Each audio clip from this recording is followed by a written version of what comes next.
Okay, so I am creating this tutorial video for you as promised in the lecture videos. And in re-listening to the videos and looking at the content for these lectures, this is going to be sort of a compounded supplemental video in which I'm going to provide a tutorial or tour of the OSHA website, pointing out certain specific things I think are important.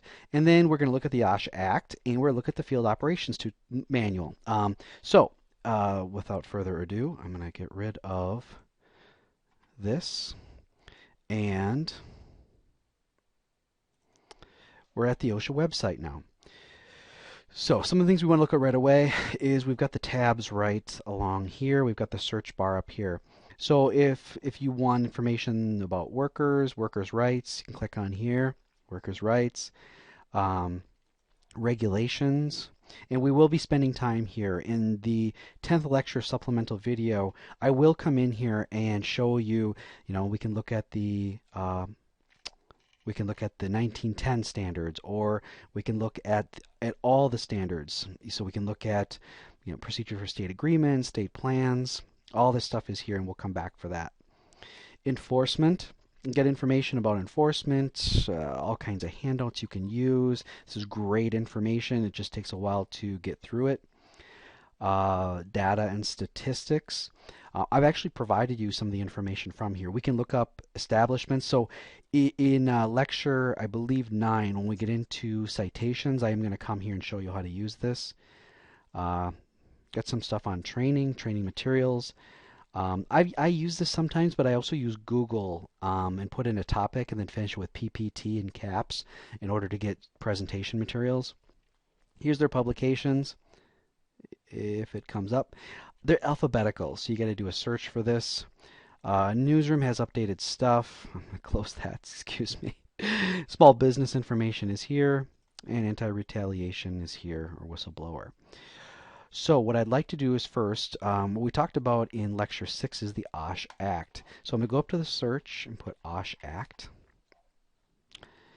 And we've got the OSH Act of 1970 right here. And here it is. So we can see it all in one. And you can scroll down and read it. I mean, before it was just sort of the table of contents. You can see here are all the sections for it, but this is the William Steiger Act, the OSH Act, all right here. We can either go straight to the General Duty Clause or we can look it up. If you remember, it's the 5A1.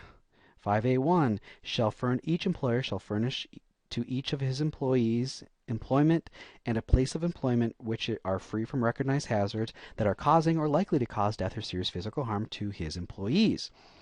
So that is the General Duty Clause under the OSH Act. It's 5A1. So pretty cool, right? And you can look up other things as well. There's penalties, variances, all this stuff. So if you want direct information from the OSH Act, you can find it right here. Now what I'd like to do is just transition to the regulations themselves, if it lets me. And if you click it again, maybe it'll speed up. That's the unfortunate thing about the OSHA website. Sometimes it either bogs down or completely fails you. And it's like, ugh. So we can just go straight to the 1910s if we want to. And, we're going to do this when in lecture 10. Because we can look at the subpart, and then we can go to the standard, and then we can go inside the standard.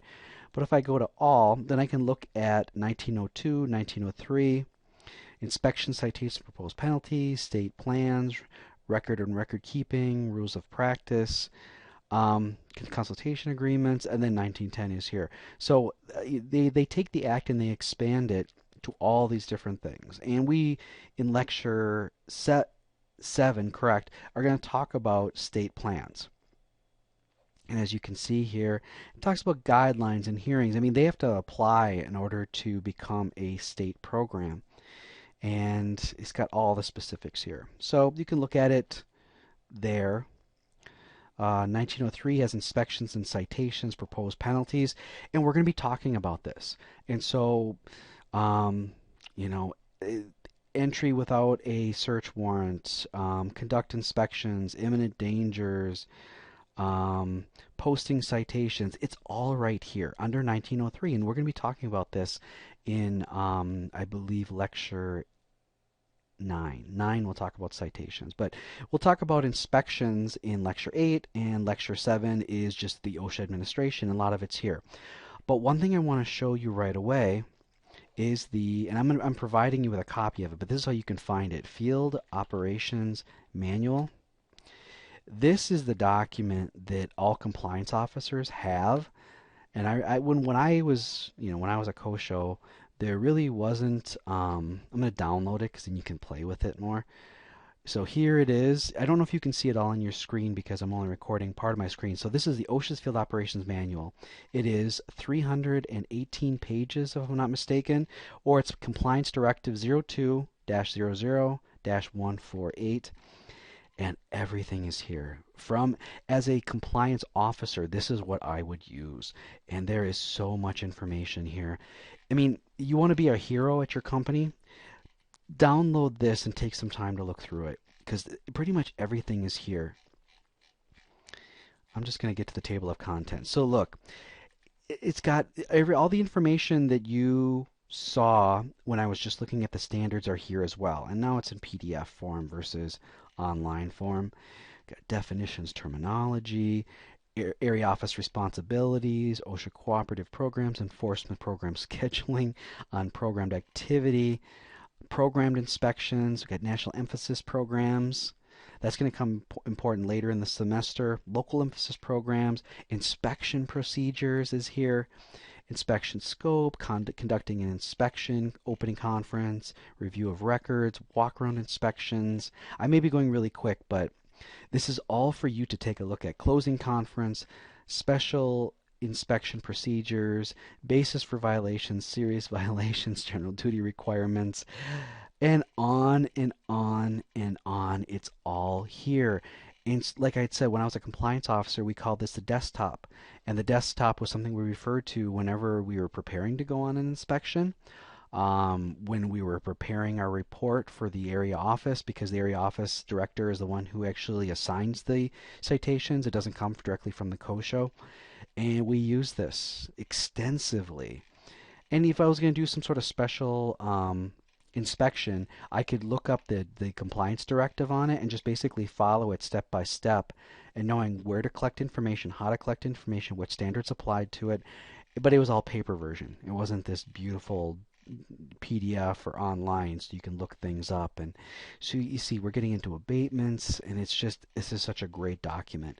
So it is 318 pages, and unless you're excited about safety like I am, it might be just a 318-page sleeping pill. But this is a great thing. So between the Field Operations Manual and using the search function on OSHA and using the regulations, you have access to a lot of information to really understand the OSH Act itself, the OSHA administration, what they can do, what they can't do, and how a compliance visit is conducted. It's all here. And then if they send you citations, you have that information.